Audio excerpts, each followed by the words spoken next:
I'm Carolyn Yarina. I'm the CEO and co-founder of CSU Global Health, and we are a medical device company for emerging markets.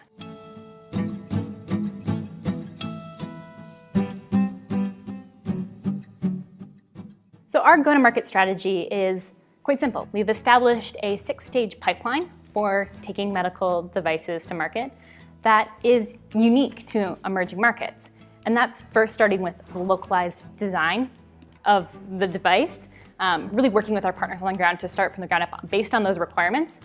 Manufacturing, which we've already started doing out of the Midwestern region of the United States. Getting that regulatory process. So for us, that means local regulatory in the country we're working in, and then using an international regulatory approval to scale. The next step is, of course, selling the device. So we go through a tendering process, which is a little bit different than the US. We would have reimbursement codes, but there they build requirements and send out bids for a product. And in our case, as the only company making a technology like ours, we have, and with a patent, we have a US utility patent and we'll be filing for international patents as well. We have a sole source designation that will allow us to sell directly through these distribution channels to hospitals. The last step, of course, of that pathway is maintenance and support. And we'll be setting up regionalized offices in each region we work in, starting in West Africa, then East Africa, and then scaling from there. To date, we've had really tremendous on-the-ground support with our company and with our first product, Hemafuse. We've incorporated a subsidiary in Ghana. We have letters of support from hospitals with over $2 million of purchasing potential for just this first device, Hemafuse, alone.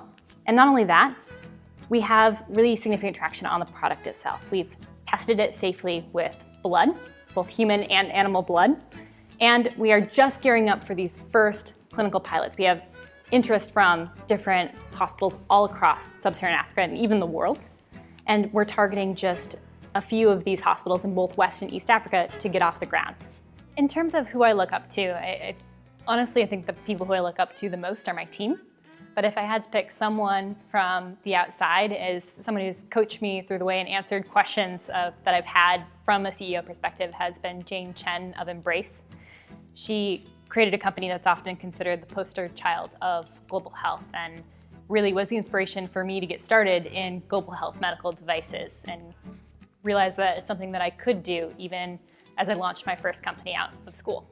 In the next 3 to 5 years, what we are really focusing on is establishing ourselves as a leader in emerging markets medical devices with this first device, but also implementing at least 1, probably 2 other products in at least 2 regions in Africa.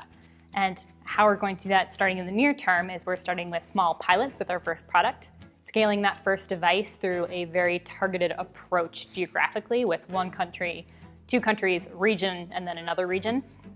And then as we're going, injecting and licensing in other products, which we are already starting to do, to build up that pipeline and platform for medical devices.